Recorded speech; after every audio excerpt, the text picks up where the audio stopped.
In today's show, we're going to find out how rusty I am. Not recording for 2 weeks. I'm back in Australia and I'm here to do updated Dynasty rookie ranks after Summer League. Michael Bolton, are you back as well? Thanks, Josh. It's Michael Bolton here, and it's time for another episode of the Locked On Fantasy Basketball Podcast. Let's get to it. Let's get to it, indeed. You are Locked On Fantasy Basketball, your daily fantasy basketball podcast, part of the Locked On Podcast Network.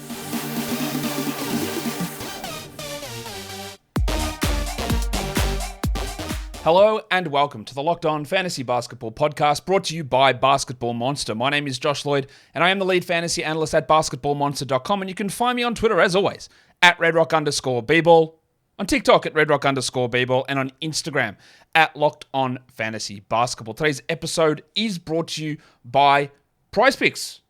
First-time users can receive a 100% instant deposit match up to $100 with the promo code LOCKEDON. That's prizepicks.com and the promo code is LOCKEDON. Thank you for making Locked On Fantasy Basketball your first listen every day. We are free. We are available on all platforms. So, I'm back. Summer League is done. I went to Summer League and I will talk tomorrow's show. I'm going to be talking to Dan Titus of Yahoo. We met up at Summer League. We spent quite a bit of time together. And we're going to talk about our 3 biggest takeaways and things that we learnt from Summer League. So, that's tomorrow's show. And then because I have missed a bunch of time, I'm going to be pumping out a bunch of stuff. You're going to get some Summer League recaps for every team. I don't know how I'm going to do those shows, but I'm going to do them. And we talk about every player who's relevant to whatever degree, prospects, how we view that, or how I view that. That's going to come. So today, Dynasty Rookie Ranks updated. Wanted to get this one out first, just in case you've got a Dynasty Rookie draft that you're doing. Talk to Dan, and then we're going to do a bunch of stuff on the rookies, and then we'll get into other stuff as it happens. So, that's where we are with all of this. Again, talked to a lot of people at Summer League, made a lot of good contacts, and caught up with a lot of people I hadn't seen for a long time. And a lot of that information will filter through. Now, there is an argument to be made that you should pay zero attention to Summer League when viewing the valuation of fantasy or of NBA players and their value in the league and Dynasty. And I agree to an extent. I think there is a small change and a small change in evaluation that you can make. Now, a lot of the things that I thought before Summer League were absolutely rock solid confirmed.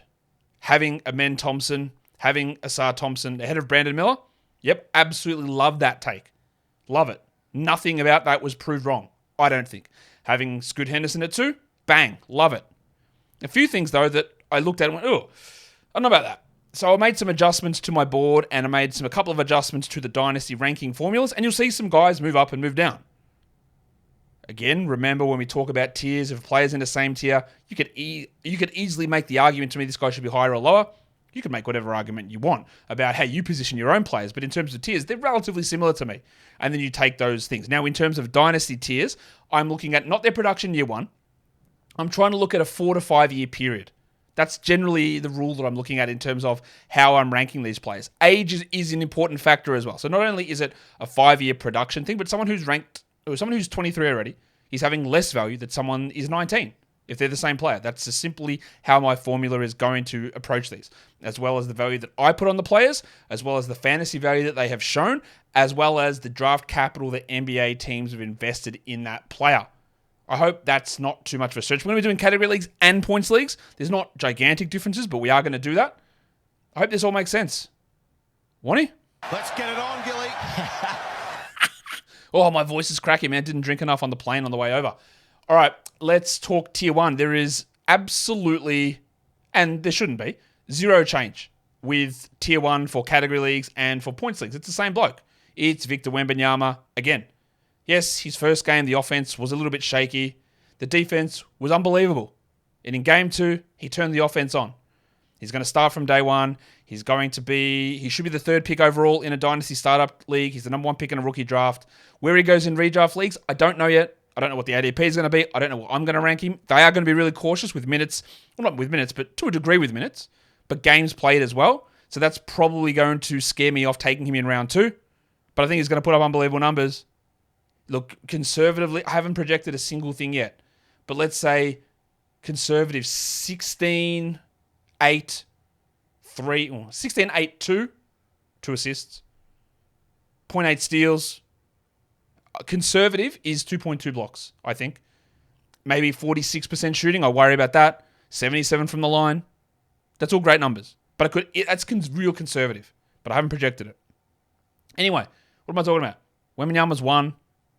If you want to fight me about it, fight me. He's number 1. No one's arguing it. If you are, I think you're doing it just for attention. He's 1. He's number 1. Would you like me to say it again? Victor Wembanyama is the number 1 pick in a Dynasty rookie draft.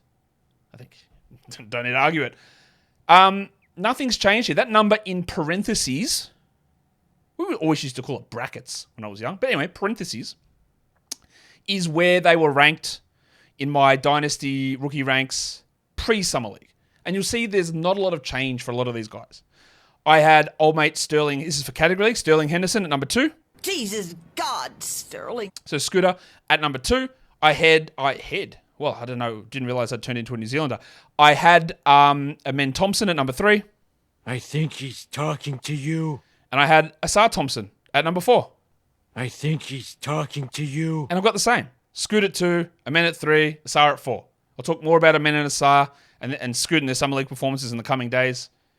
But one thing I thought overall from Summer League is that the overtime elite guys, they just did what they did. They did what we thought they would do. The level of competition stuff with them, with the G League Ignite, the way that NBA teams seem to devalue it. Maybe not devalue it because Amen and Asar went at 4 and 5. They looked unbelievable. And yes, the shooting percentages are going to be a problem. And in terms of redraft, I don't know how much Amen and Asar are actually going to play. But there is nothing that happened at Summer League makes me think they shouldn't be in Tier 2 with Scoot and clear. That is a clear top 4 for me in category leagues. Now, in points leagues, I do have Scooter on his own in Tier 2 still. I had that last time. He's at number 2. He was at number 2 last time. We are not changing that in the slightest. Today's episode, though, I don't need to change this one because it is brought to you by Prize Picks. And we know how good Prize Picks is. We love playing fantasy. What the hell are you doing listening to this show if you don't love playing fantasy? But how about a different sort of daily fantasy? Because that's what Prize Picks gives you. It's not salary caps. It's not going up against thousands of people with spreadsheets and formulas. It's you, one-on-one against player projections. So maybe it is Scooter, and you see his points number, and you go, mate, Scoot's going to go off today. What are we talking about? 15.5, we'll go above. Or we'll see a man with 1 steal, and you go, he's going to smash it because he's going to get more minutes and the steals go up. And you get between 2 to 6 those individual player projections. You smash them into a lineup, and you can win up to 25 times your entry fee back. It is that simple. Not just basketball. That's coming back in about 2.5 months. You've got baseball run at the moment. You've got the Women's World Cup soccer happening right now, starting here in Australia. You can do that. I assume you can do that. It says you can do soccer. Why not? All college sports, esports, NASCAR, tennis, golf, disc golf. We can't miss out on that. So download the PrizePicks app or go to prizepicks.com to sign up and play daily fantasy sports. First-time users can receive a 100% instant deposit match up to $100 reduce with the promo code LOCKEDON. If you deposit $100, PrizePicks will give you $100. If you deposit $50, PrizePicks gives you, hold on to yourself, $50. That's 1 for 1. Easy. Don't forget, enter the promo code LOCKEDON at sign up for an instant deposit match up to $100. Let's do tier 3. Okay. At number 5, he was number 5 last time. He remains number 5 this time. It is Brandon Miller. I was very tempted to drop him down. He did not look particularly good. And yes, we could say, well, look at the players playing alongside him. Yes, James Bouknight should be out of the league. That is all true. But when he heads on to the big squad, he will have LaMelo there. But where does Brandon Miller fall in the offensive pecking order? Ahead of LaMelo? No. Rozier? No. Miles Bridges? No. Gordon Hayward? Probably not. I don't know what's happening with PJ Washington. How many shots is he going to get? Can't create it for himself. Not athletic enough to finish at the rim. What's he going to do? I think that he's going to get horribly overdrafted in redraft leagues. And I think he's probably going to get overdrafted in Dynasty rookie ranks. I had him at 5, but he's in a tier with just a bunch of other blokes. And yeah, I was definitely, I felt way better about saying there's no chance in the world that I would take Miller at 2 over Scoot. Felt good about saying that. I'm not saying he's a bust, but he's basically in the same sort of spot that I had him pre-Summer League or pre-draft. Like, he showed me that guy. He's good, but he's not excellent. And that's where he's at. We didn't see Taylor Hendricks play in Summer League, which is a real bummer. He's not going to do a huge amount year 1, but I've still got him at 6. He was at 6 last time. I've got Jarris Walker at number 7. Hello. I had him at 7 last time. He flashed some really, really interesting defense. He looked unbelievable defensively, but the offense and the shooting was a problem, as we thought it might have been. Thought he did some really good stuff, dribbling and passing as well. We'll talk more about that in some other shows. His path to year one value is a little bit more muddled with Obi Toppin around. And if they do get involved in this Pascal Siakam potential trade. But he's at 7 still. And as you'll see, in my top 10, nobody changed. Derek Lively, I had at 8. He stays at 8. He showed me all the things in Summer League that I thought he could do. It will take time to get there, but a high field goal percentage, rebounding, shot blocking guy with some offensive upside is a really good fantasy player. Look at Walker Kessler. That's why I have Lively there. I don't have him as the 8th best prospect overall from the NBA, but for category leagues for fantasy, yes. At number 9, I was high on this guy, higher than quite a few others, and I feel good about it.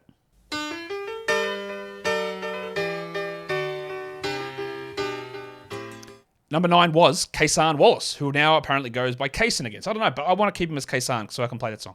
I had him at number 9. He's number 9 now. I don't think he's going to start day 1. And they've got a very, very full roster still with guys like Micic, Trey Mann, like a million blokes on that roster.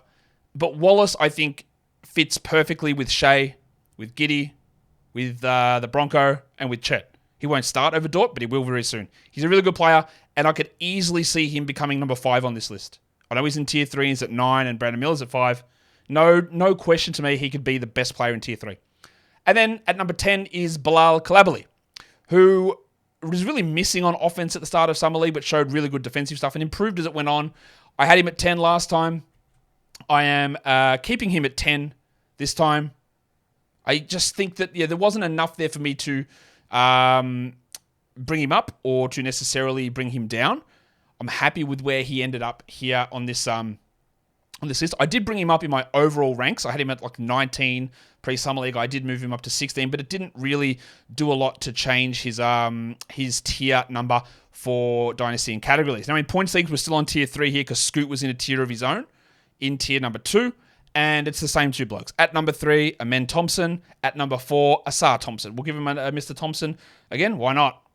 I think he's talking to you. So the top 4 in both categories and points, Wemby, Scoot, Amen, and Asar. And to be honest, Amen and Asar were so very close in how my statistical numbers brought them out that you could have had them either way. But watching them, I was more impressed with Amen, even though I think Asar probably does more as a rookie.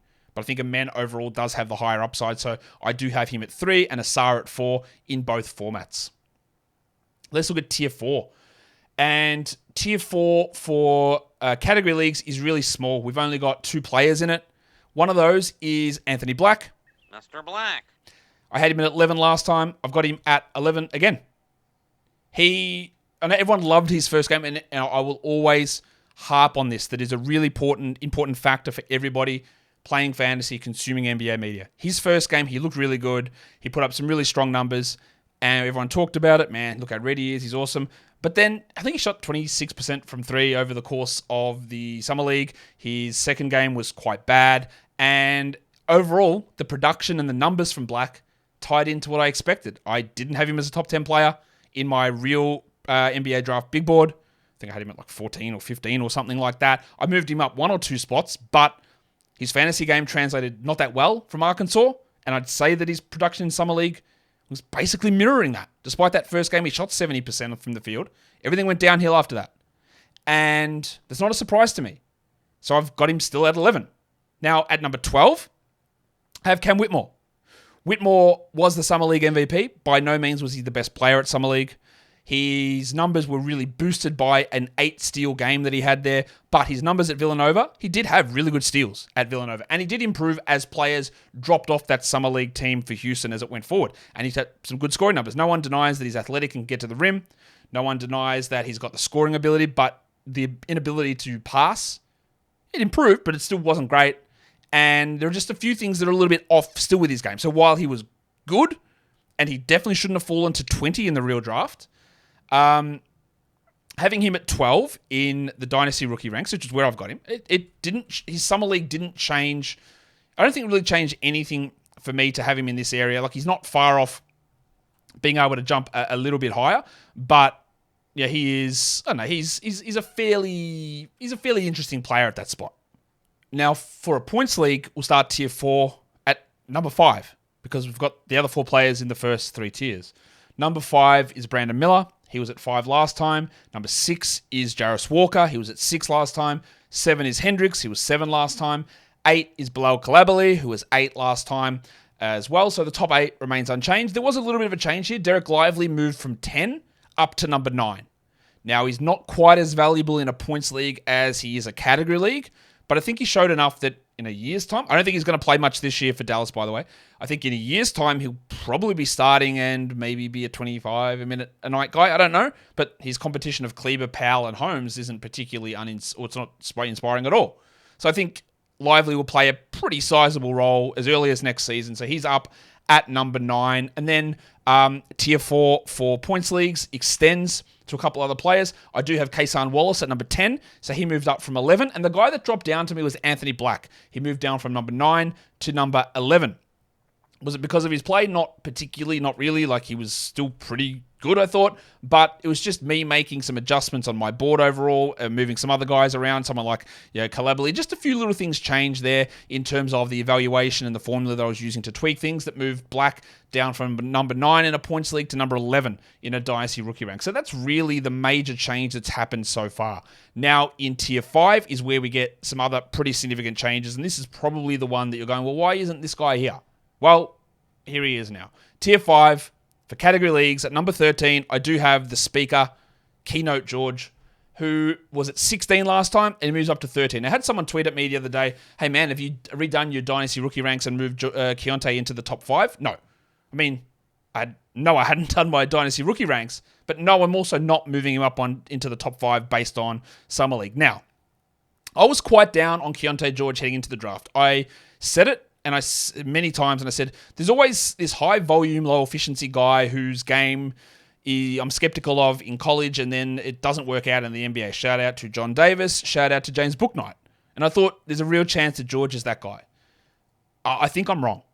Actually, I'm pretty confident I'm wrong with that. He looked great, and looking at the Jazz at the moment with Colin Sexton, I guess, as their starting point guard, or Chris Dunn, or Taylor Horton-Tucker, George could start this year, like very easily. Now, his numbers at Baylor were pretty bad. His shooting was really off, but he did have an ankle problem, and he did put on quite a bit of weight, much like me, coming back from America and eating good food every day. And yes, I did eat a lot of good food. I've put on a ton of weight, which is a problem. But George lost that weight.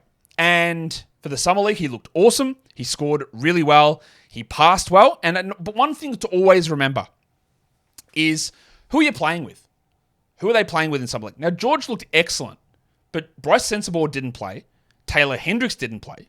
Who was on that roster? So who was getting the shots? Who was getting the ball? Nobody. But when he goes to the big team, Jordy Clarkson, the man on the street, he's back. JORDANCLARKSON. Larry Markkinen, he's going to get lots of touches. And John Collins is as well. Now, Markkinen and Clarkson obviously get more than Collins, but they're all going to touch it. So even if Keontae does move into the starting lineup, he's not going to be able to put up those Summer League numbers straight away. Now, I think that he is, based on what I saw there, he looked really good. And I think he is going to be able to develop into a starting point guard. And for as good as this draft class is, and it's really good, there might be 3 blokes who start opening night out of this draft class. Scoot, maybe. Like if Lillard is traded, maybe. Scoot will start if Lillard is traded, but he might not otherwise. Wembanyama will start. I think Brandon Miller will start, but that will require Gordon Hayward being benched. And then I don't know who else starts. Probably nobody. Maybe Jarris or Obi Toppin. There's the battle there in Indiana. But not many guys are going to start. George has a chance to start very, very easily. Maybe not opening night, but it might not take long. I've still only got him at 13, so I've moved him 3 spots up, but he's up to 13. I got Pajemski, who I had at 13. I dropped him to 14. Now, he shot the ball horribly. He looked a little bit small in Summer League, I thought. But I thought his decision-making, his IQ, his ball movement was all excellent. His hustle, his rebounding, all of that translated. The numbers off the screen didn't look great, but I dropped him 1 spot. But I still think it's not going to be this year. I still think he's going to be a valuable NBA player. I also dropped Kobe Buffkin down from 14 to 15 to accommodate the rise of Keynote George. Buffkin struggled early in sub-league. He had a couple of flashes, and with DeJounte Murray getting extended, he doesn't have a clear role. So it might be a little bit iffy with him, but I still think he's good. Dropped him down. Now, this guy, Leonard Miller, I thought was awesome. It made no sense to me. I had him at 10 on my overall NBA draft big board, 10. And he fell to 33. I had him at 17 on the Dynasty rookie ranks last time. I've moved him to 16, but honestly, he could easily jump ahead of Podziemski, Buffkin, maybe even Keontae, maybe even into tier 4. The problem is he's got so many blokes ahead of him. Kyle Anderson, Jaden McDaniels, Rudy Gobert, Karl Anthony Towns, the re-signed Naz Reid. Miller is a very good player. He's going to be the steal of this draft, I believe. But his path to minutes in the first couple of years is a little bit crowded. But I've still got him at 16 and can easily argue he goes higher. And then the prime grade penis S-tier schlong, grade A Dick, is at number 17. I had Dick at 15 last time. Had an argument. Was an argument. I was discussing with someone on Twitter the other day. Man, why don't you have Dick this high? He's the best shooter in this class. And I say, is he? He might be. But it is very far from a clear-cut case. Very far. That's like when you went back a couple of years ago and people would argue that Aaron Nesmith was the best shooter in the class because he shot 46% from 3 in college. Obviously, he isn't the best shooter in that class. You can say he's got an argument to be the best shooter, but I would say so does Brandon Miller, so does Bryce Sensabaugh, so does Jordan Hawkins. Quite a few guys have the argument to be the best shooter in this class. So when Dick's skill is being a shooter, and I cannot categorically tell you he is the best shooter in this class. And I don't know what else he's going to do. And he also shot 28% from 3 in Summer League. I'm not jumping him up. He doesn't have a particularly strong fantasy game. And a lot of my worries with him, where I had him, I think, 19 or so on my real NBA draft big board, I'm not changing my mind on it. He's at 17. 4 points leagues. Tier 5, it's 2 guys. It's Cam Whitmore at 12. He was at 12 last time. And then Keontae George moved up from 18 to 13 in points leagues. So I think Whitmore was 12 in categories and 13 in points leagues, and he's 12 in categories, 12 in points, and Keontae was 13 in categories and 13 in points as well. Let us move across to tier 6 now. For category leagues, I've got Noah Clowney at number 18. Clowney, I thought, struggled a little bit at Summer League. He's still very, very young. The defense was okay. He's not going to contribute much immediately, but I'm keeping him here at number 18. Bryce Sensabaugh, I had at 21 last time. I moved him up to 19. You might say, Josh, how? Why did you move Bryce Sensabaugh up? He didn't play. Well, part of it was a little bit of a tweak in my formula. But just because he didn't play doesn't mean that he gets penalized. My evaluation of him remains the same. A guy who's got some real defensive concerns, some concerns with his knee, but could be an absolute offensive powerhouse. And I have moved him up. The Pimple, Derek Whitehead, also didn't play. He was at 19 last time. He moved down to 20. That's not a big change. He's still got really good upside as well. And Jet Howard was 20. I moved him down to 21. Much like Dick, is he the best shooter in this class? I don't know. What else is he going to do? He didn't wow me really at all in that Magic team. He showed a couple of little things. A little bit of passing flash, a little bit of dribbling, but nothing that got me completely excited. Tier 6 for points leagues. We've got, it's quite a big tier actually. It takes us all the way out to number 21. So at 14, it's Kobe Buffkin. Down from 13. Noah Clowney goes from 16 to 15. Leonard Miller goes from 20 up to 16. Really hot. Miller's Summer League was amazing. Podziemski goes from 14 to 17. Dick goes from 15 to 18. Sensabaugh goes from 22 to 19. Jed Howard goes from 17 to 20. And the Pimple stays at 21, Derek Whitehead. So we're now, the top 21 players are done through both categories and points. Now we move on to tier 7, where there are 3 players for both of those as well. At category leagues for 22, it's Jordan Hawkins. It was 22 last time. I was relatively disappointed. Actually, that's not true. I was not high on Hawkins. I think I had him 27 on my overall board. I watched him play. Went, oh my God, this guy is so small. What's he going to do? How's he going to play even on this team? He might be a good shooter, but man, he looks small and I don't know what he's going to do. So he's at 22. I don't like him for fantasy. Hood Schifino stays at 23 and James Nagy stays at 24. Nagy, probably a little bit away from doing anything. This is a longer-term investment. But I don't think Hawkins is going to play much, and I don't think Hood Schifino is going to play much earlier either.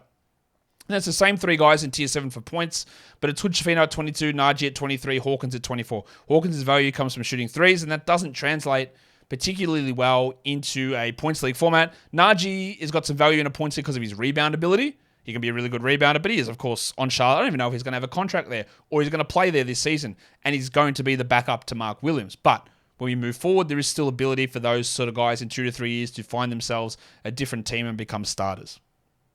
But I completely understand if there's a couple of guys here in tier 8, which we're going to get to in a second, that you'd prefer to have over James Nagy because his role and when he's going to play is very uncertain. That is an absolute bet on the future. The fact that he is so young, he is big, he's 7 foot, but it probably takes a long time to get there. Tier 8 for category leagues. I think this is a big one. Yeah, it's huge, this one for category leagues. It goes through all the way to number 38. So it's a really big tier. 25. Actually, we'll do the points league one first, then we'll bang through all the category league ones. Points leagues, tier 8. 25 is Nick Smith Jr.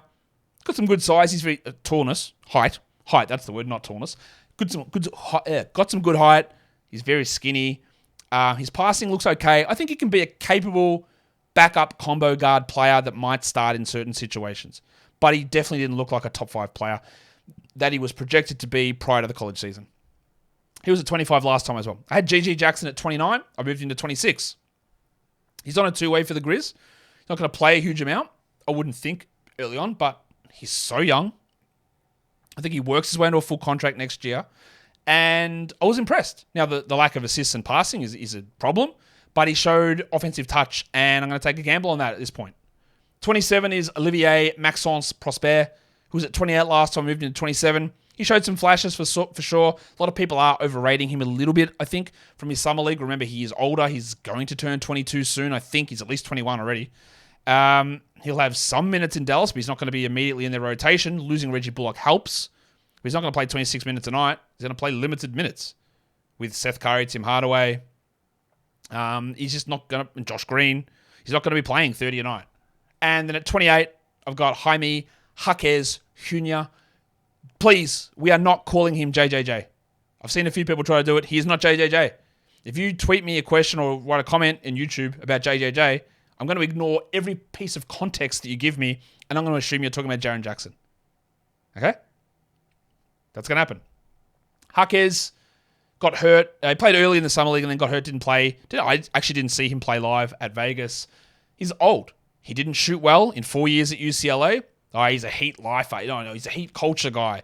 They just love what he does. Yeah, but does that matter? Like, how much does that matter when we're translating stuff for fantasy if he's a guy that needs a little bit of usage and won't get it? He's not a reliable shooter. He's not going to get rebounds or assists. What's he going to do? Like, I don't think, and I would view him that highly for Dynasty leagues. In saying that, he moved up from 26 to 28 in points leagues. Tier 8 for category leagues. Let's go. It's big. 25 is Jaquez. He was 25 last time. I moved Marcus Sasser from 27 to 26, and I moved Chris Murray from 26 down to 27. Murray just looked like a complete low upside player who was solid enough, but I don't really know what he's going to do well. Sasser struggled and then had that gigantic 40-point game when the Pistons were sitting everybody, but that doesn't matter because he's not going to play behind Cade or Ivy or Thompson or Monte Morris or maybe even Killian Hayes. And he's short and he's old. But he's better than some of these other guys. CD Sissoko. I had him at 35. I moved him to 28. Now, that's partly because of a little tweak in my formula that I did. His scoring and offense was pretty bad. But I thought defensively he was very good. That's going to get him minutes. I thought his passing was solid enough. And I think that this is a bet for future down the road. Nothing's happening immediately at all. I had Nick Smith at 29. He was 28 last time. I had Omax at 30. He was 32 last time. Not sure how much he's going to translate into category leagues. Not as high on him as others. And again, a little bit older. 31 is GG Jackson, all the way up from 37. Colby Jones from 33 to 32. I thought Colby looked pretty good in Sacramento. There's no real clear role for him immediately. I'm not sure he's a really high upside guy, but he looked okay. Tristan Vukcevic was at 31. I moved him to 33. That's mainly because of other guys moving ahead of him. He looked all right. Didn't blow me away, though. I moved Julian Strouder from 30 to 34. Part of him being at 30 last time was the draft capital the Nuggets invested, picking him at 29. Again, my formula tweaked somewhat, but also watched him in Summer League, and I just wasn't blown away. Like, the bloke's old. Should have been tearing these guys apart, and he didn't. He just looked all right. And, I'm not that interested. Kobe Brown, I know a lot of people will be going, he's got to go higher. I had him 34 and actually moved him down to 35. Now, I didn't really move him down more than moving other players ahead of him. But he's 23 and a half. That Clippers team had nobody on it. There are people calling, mate, Kobe Brown's got to start for us. There is almost no way that is going to happen. there are so many other options they can do than starting Kobe Brown. Oh, it's only got Marcus Morris to get ahead of him. Yeah, Marcus Morris is not very good. But Kobe Brown's a rookie, and I don't think he's going to play those minutes. Or Covington, or Batum is there. Or they can start Norman Powell. Who knows what happens if there's a James Harden trade. I think people got ahead of themselves because that Clippers team had nobody on it in Summer League. Brown put up some good numbers. And he might be able to get rotation minutes, but I do not see star for him. I could be wrong. He was impressive, but I don't see it. I moved Jordan Walsh up a little bit. Had him at 40. I moved him up to 36. Much like Kobe Brown, though, nobody played for the Celtics. J.D. Davison got some assists, but they've got no prospects. He wasn't sharing the ball with Jabari Smith and Cam Whitmore and Tari Eason or any of those. He wasn't doing any of that. There was nobody on that team. Now, Walsh was pretty good, but he's never going to get on-ball reps. He's never going to get usage on this team. He's going to have to get by in limited minutes when he plays. And I don't think the offense ever scales up in an NBA environment. So I did move him from 40 to 36, but the context of the Summer League performance, look who is on the team. Number 37 is Amari Bailey. The Hornets signed him to a two-way deal, which is to pick him at 41 and then put him on a two-way is stupid to me. So that did reduce his value slightly. He went from 36 to 37. I thought he looked good. I thought he looked better than James Bouknight. I thought he looked better than Bryce McGowan. I thought he looked better than Nick Smith at times. The fact that they did put him on a two-way, though, and didn't let me bump him as high as I would like. He was at 37. And then Ben Shepherd was 29 last time. He's 38 now. He didn't really impress me that much. He's an older player. There are a lot of players in his position. Not really that interested, so I dropped him down. Tier 9. For category leagues, there's one bloke in it. At number 39, it's Maxwell Lewis. Now, the points league tier here is a lot bigger. Lewis was 38 last time. He's 39 this time. We didn't see much of him for the Lakers because guys like Max Christie and Hood Schifino, they were really stepping up. And they look pretty good doing it. Well, not Hood Schifino so much, but Christie, he looked pretty good. Points leagues. Sissoko's at 29. Chris Murray's at 30, down from 27. Jordan Walsh up to 31. Up from 39. Colby Jones at 32 and Amari Bailey at 33. And then to round out tier 9 for points leagues, it's Julian Strawther at 34 and Marcus Sasser at 35. Up from 36. Let's do tier 10. For category leagues, we have Julian Phillips at number 40. He was 39 last time. I didn't actually see him in person because for some reason the Chicago Bulls legends in their front office couldn't figure out to sign him to a contract. I don't know why. So he didn't play the first couple of games. Cool, didn't see him. Rayan Rupert, he looks like he's got a long way to go. He is really long, but man, he just sort of got lost on that team. But that's also an example. If he was on that Celtics team playing Jordan Walsh's role, would he have done anything versus sharing the ball with Scoot and Shaedon Sharpe in Portland or Chris Murray? Don't know. And then Andre Jackson, he'll go many, many games without scoring. His offense is really bad, but his defense is awesome. He was at 41. I moved him to 42. He could have some really big steals and blocks games. And there's a chance with Javon Carter gone that he can get rotation minutes. So 42 might be a little bit low for Jackson, but I am worried that offense is just always going to be a pretty big disaster. For points leagues, 36 is Maxwell Lewis. 37, Ben Shepherd. 38 is Julian Phillips. 39 is Tristan Vukcevic. 40 is Rayan Rupert. And 41 is Kobe Brown. A lot of Brown's value comes from percentages and from defensive stats, and that doesn't really matter that much when we're talking points leagues. Some big jumpers in tier 11. For category leagues, I'm going to do category leagues first. Yes, I am. 43, Hunter Tyson. He was 44 last time, 43 this time. He played much better than Julian Strawther, but I worry that some of the stuff he was doing in some league, all right, Hunter Tyson. I didn't know you could do that. But his role in the NBA is probably just going to be as a three-point shooter. And the reason that Strawther has a little bit of an edge there is his ability to rebound. I don't really know if Tyson does that, but he was clearly a better player in Summer League, Hunter Tyson. Jalen Pickett, the other Nuggets guy, I moved those guys, flipped them, they were 43, 44. They still are, but now Tyson is ahead of Pickett. Not sure how much they're going to play. But one of the big rises is Trace Jackson Davis, up from 50 to 45. Some people think that he might start for the Warriors. I'll be very, very stunned that happens. But he could easily get rotation minutes early on. Still don't think it's going to be big minutes. He showed nice stuff for the Warriors. Didn't play early on, which was annoying, but did play towards the end and played well. I'm still not convinced that a 23-year-old 6'9" center is going to blow us away. That's why I'm not moving him any higher than this, but there will be many people who have him at 30, at 25. I'm just not there with him, despite really good statistical translations. The age worries me and some of the height stuff too. I moved Amani Bates up. He was at 52. He's at 46 now. He had some pretty good games. But he is heavily reliant on the shot. The efficiency needs to be there. I'm not sure what else he's going to do. And again, he was with Sam Merrill and Isaiah Mobley, not Levert, Garland, Mitchell, Mobley, Strus. He's not going to play season 1. I'm not sure he's ever going to be a reliable rotation player, but he looked all right. He looked all right for the Cavs, and they won Summer League. Jalen Slauson, I had him at 46 and moved him to 47. Don't really have much to say there. Tumani Kamara went from 49 to 48. Showed a few things for the Suns. He just won't play very much at all. Even though I like him, there are just too many other guys that they're going to slide through those roles, like a Kogi or Bates Diop. Just a lot of different guys that can run through that spot. Old mate Bol. Points leagues, I should have done this first. Andre Jackson, 42. Amani Bates, 43. He's up quite a bit there. Mohamed Gaye at 44. Jalen Pickett, 45. Jackson Davis, 46. And Hunter Tyson, 47. And we round out tier 11 for category leagues. It is Mohamed Gaye at 49 and Seth Lundy at 50. Now, Gaye dropped from 45 to 49, even though he played pretty well. It's more just my initial evaluation of him was pretty rough. I did change that, but then the formula tweaks dropped him down somewhat to put him at 49. And he is a long way from being able to contribute, I think. Tier 12. For category leagues, 51 is Jalen Clark. 52 is Adama Sanogo, a two-way guy for the Bulls as an undrafted player. I thought he looked really good. And I thought that he showed, along with a couple of other guys here who are two-way players, that they should have been drafted. I thought Sanogo looked pretty strong, and I wouldn't be surprised if the Bulls convert him straight away.